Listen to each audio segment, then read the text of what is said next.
এমন অভিশাপ দিবি বাবার যেন লিঙ্গ খসে পড়ে যায়, নতুন মাগলি যেন কোনো সুখ না পায় ও শালো।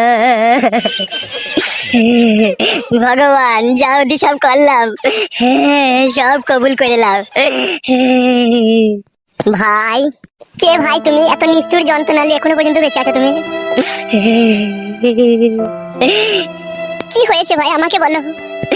দুঃখের কথা বলবো কত, যদি বলি বছর শত, তবু না ফুরায় আমার মনের যন্ত্রণা।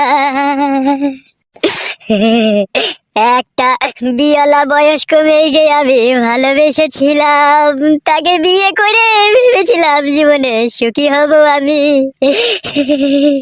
দিয়ে তারপর কি হলো ভাই? মেরে দিলে তুলে আমার মুখে এক লাত। সেই দুঃখেই তোমার পরাণ ফেটে গেছে, পেটে ভাত নাই, বাড়িতে শোয়ার জায়গা নাই, বাবা মায়ের অপমান, শাশুড়ির অপমান, বইয়ের অপমানে ইচ্ছা হয়েছে আমি মরে যাই। বুঝতে পেরেছি ভাই, তোমার বুকের ভিতরে কষ্টের বাসা বেঁধেছে একটা। এ সবই ভগবানের ইচ্ছা। আমি হয়তো সৎ ব্যক্তি বলে আমাকে হয়তো পরীক্ষা করছে। তা ভাইজান যদি কিছু মনে না করে একটা কথা জিজ্ঞেস করবো? আর লজ্জা দিও না ভাই, মন বলতে আর কোনো জিনিস নাই, তুমি যা বলবে বলো। তোমার মুখ হাত শুকিয়ে গেছে, আমার এই সামনে বাড়ি, চলো আমার বাড়িতে চারটে ভাত খাবে তুমি। না না, তোমার সাথে আমার কোনো সম্পর্ক নাই, চেনা নাই, জানা নাই, শোনা নাই, আমি কেন তোমার বাড়ি যাবো ভাত খেতে? ভগবানের প্রতি তোমার তো